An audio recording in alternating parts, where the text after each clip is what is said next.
Good morning everyone and welcome to Copperline Rattler Ranch. My name is Don. If you're new to our channel, we are a couple in our 60s living off-grid in Cochise County, Arizona.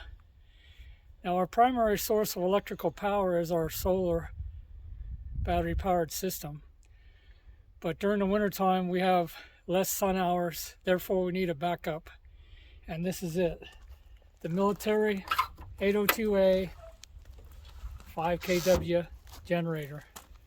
Now we featured this generator on our channel before, but now we've modified it to be more automated. And by that I mean we have a remote start kit that we purchased off eBay. Thank you, Kurt. We don't endorse or advertise any products on our channel, but we did get this off eBay. And to show you how it works, the kit comes with a control board, a wiring harness, antenna, and mounting hardware, and they even give you a template to properly drill the holes. Now on the wiring harness, each wire is labeled with a number. It's very important to pay attention to that number. I found out the hard way. I was just going by the pictures originally, and I got some of them wrong. So these numbers are kind of hard to read, so sometimes you might have to cut a zip tie to read them, but they're very tiny. And it also has a two-start wiring harness. You have to drill a hole in the bottom wall of the generator, and then I ran an extra wire, so it's actually a 3-wire system because the hour meter sends a signal to my automatic generator start in the powerhouse, letting it know if the generator is running or not. So if we look down, so if you take a look down here, the wire harness comes through the bottom and then goes into the conduit over here and then onto the powerhouse where it gets connected to the automatic generator start system. And it also came with these warning decals. Now originally when we bought this generator from military surplus, it had less than 10 hours on it. It now has 3,212 hours. And people say with proper maintenance, these generators can last up to 30,000 hours. So keep changing that oil. If we move around here to the powerhouse,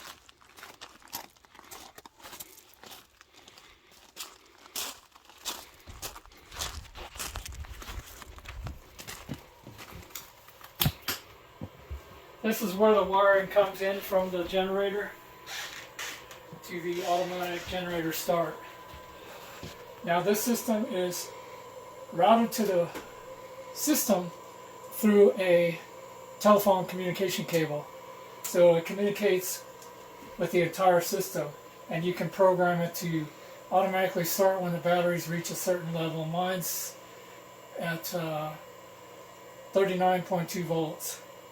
And then it shuts off at around 53 volts. So it gives the batteries a pretty good charge. Last time I think we featured this system, we only had one inverter. We have an extra inverter installed. And that handles the excessive loads we might get from running a dryer or the washing machine. The reason we wanted to make the generator more automated is because most of the time you have a problem with the electrical system, it's going to be probably in the wee hours of the morning, or it might be cold outside, so that's our main reason for doing that.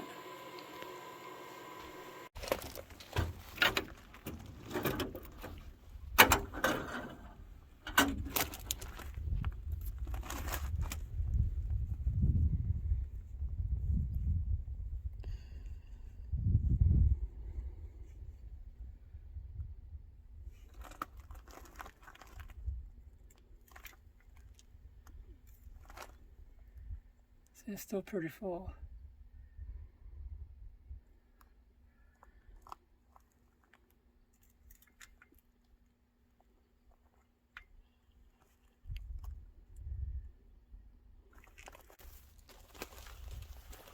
As far as changing oil on this unit, I was having some difficulty getting the container for the oil underneath and it was just running down the side. So I picked up this plastic tube, which is the correct thread for this cap. So I pull this cap out and screw this tube in here, and then there's a quarter turn valve you open up, and that gives me enough clearance to reach my container to drain the oil without making a mess.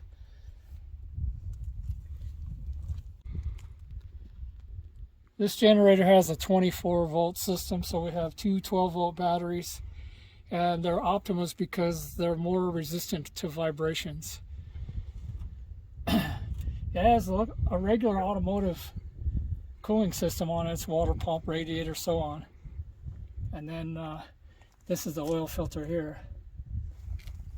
Just about everything you need to know about the generator is listed here on the panel.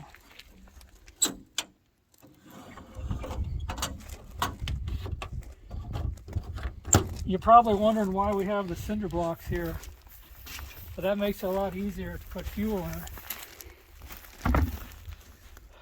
5 gallons of diesel fuel gets kind of heavy after a while, so we just put it on the cinder blocks.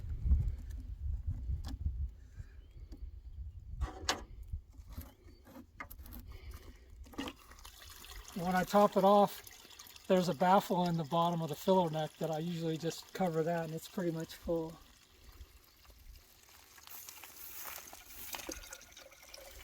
I believe this generator burns less than a ½ gallon per hour under medium loads.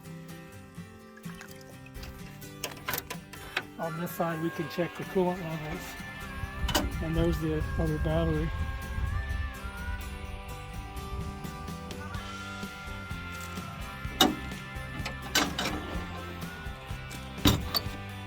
This generator's been very reliable for us. Like I said, it's only a backup. Our primary is the solar.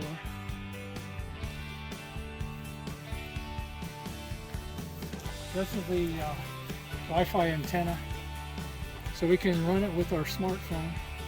I had a smartphone I was going to trade in when I upgraded my phone, but they wouldn't give me any money for it, so I just kept it. We're using that as a remote for the generator.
Also on these generators, if you had to run them for an extended period of time, there's an auxiliary fuel system. If you had like a big tank on a stand or something like that, you could get that filled up and then run it for as long as you wanted to, really.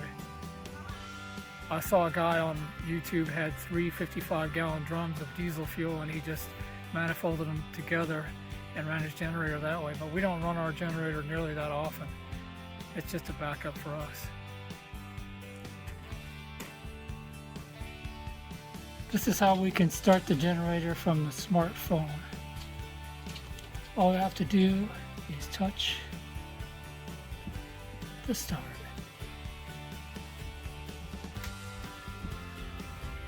And there it goes. I don't know if you can hear it, it's pretty quiet.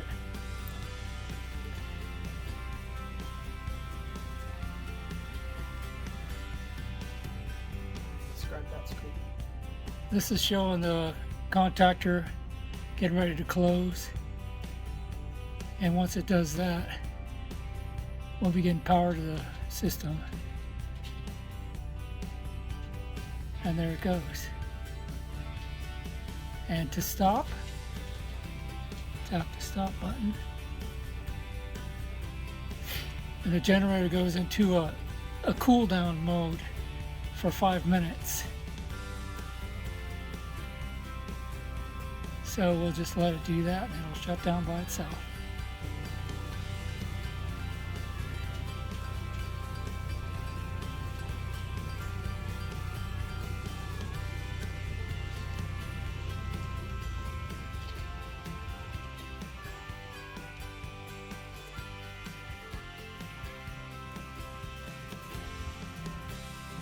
Remember to like and subscribe, and Loki is feeling much better these days.